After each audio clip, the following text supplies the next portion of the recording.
L'approche du développement du pouvoir d'agir des personnes et des collectivités ou DPAPC. L'intervention vise à créer des conditions favorisant le développement du pouvoir d'agir des personnes et des collectivités. Le pouvoir d'agir correspond à la possibilité concrète pour des personnes ou des collectivités d'exercer un plus grand contrôle sur ce qui est important pour elles, leurs proches ou la collectivité à laquelle elles s'identifient. L'objectif est de permettre à la personne accompagnée de sortir de l'impasse et de se remettre en mouvement selon ce qui est important pour elle, dans l'ici et maintenant. L'approche vise également à inscrire la personne dans un rapport à l'action. L'idée étant que la personne s'affranchisse afin de retrouver une liberté de mouvement. Le DPAPC est une approche ouverte car la validation de la personne accompagnée est mise en avant et c'est elle qui définit elle-même le problème et les solutions qui seraient viables pour elle. L'approche du DPAPC comprend un modèle de 4 axes qui doivent être pris en compte dans le but de permettre à la personne accompagnée de développer son pouvoir d'agir de manière personnelle et autonome. Le premier axe s'intitule « Acteurs en contexte ». Les questions sont « Qui veut changer quoi ? Pourquoi ? Et pour qui ?» Il s'agit d'identifier les enjeux en présence de toutes les actrices et de tous les acteurs. Le second axe comprend l'implication des personnes concernées. Il s'agit de travailler à la définition du problème et des solutions avec l'implication des personnes concernées. Le troisième axe est la prise en compte des contextes d'application.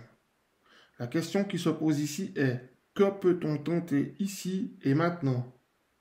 Il s'agit de composer avec un contexte en perpétuel mouvement et d'ajuster l'action à chaque situation.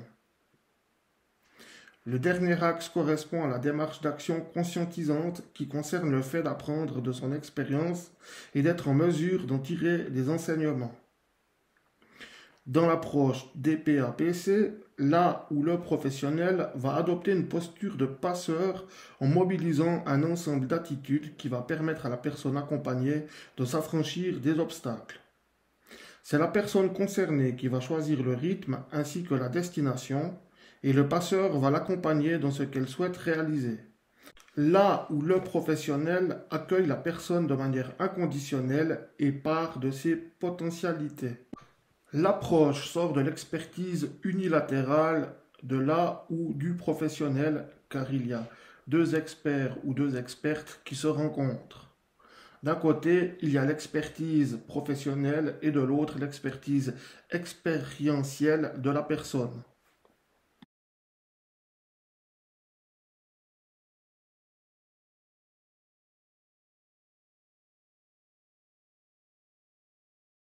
Pour moi, c'est une approche, ça s'appelle une approche, mais si je me l'approprie un petit peu, je dirais que pour moi, c'est un outil.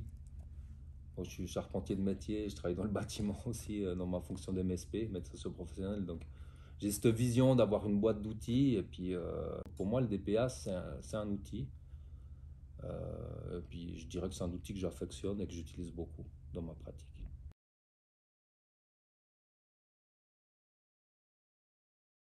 Je dirais que les avantages, c'est que j'ai trouvé une approche qui est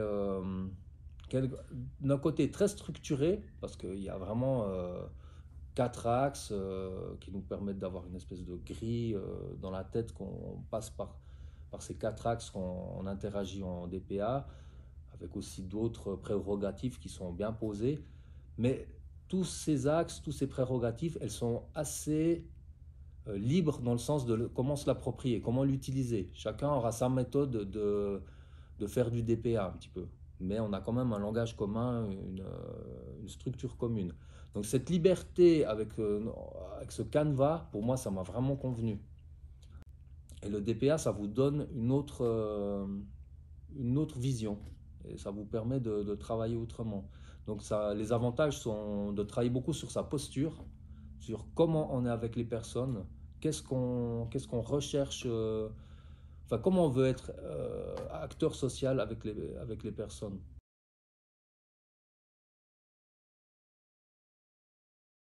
je vais avoir de la peine à vous donner des inconvénients. Pour moi, une approche, elle s'utilise quand qu'on y donne du sens. Donc, si je l'utilise, ben voilà, s'il y a une situation d'urgence, peut-être que je vais agir instinctivement.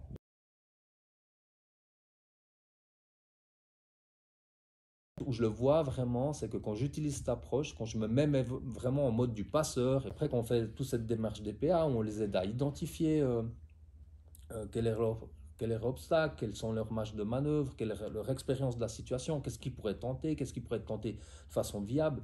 Ben, au bout d'un moment, ils reprennent justement ce pouvoir sur leurs problèmes, franchir un peu cet obstacle, ou en tout cas se remettre en mouvement, parce que pour moi c'est ça le fondement du DPA, et ça change leur posture, ça change et quand ils partent, en général, ils sont satisfaits, quoi. Alors, si c'est vraiment des choses compliquées, ils sont peut-être encore un peu en inquiétude ou comme ça, mais ils sont, en tout cas, je vais tenter quelque chose. Puis avec le DPA, on va bien vérifier aussi, ok, tu vas tenter ça quand, comment, ok, tu viendras me redire quand, est-ce que ça a fonctionné ou pas. Et puis l'important, c'est pas que ça fonctionne ou pas, c'est que la personne se remette en mouvement. Pour conclure, l'approche du DPAPC est également intéressante pour les professionnels. En effet, elle leur donne des outils qui leur permettent de pallier leurs propres sentiments d'impuissance. De plus, cette approche leur offre la possibilité de développer leur pouvoir d'agir. Les professionnels peuvent travailler en mobilisant leurs valeurs personnelles ainsi que celles qui fondent le travail social. Les travailleuses sociales et travailleurs sociaux sont donc davantage épanouis dans leur pratique professionnelle.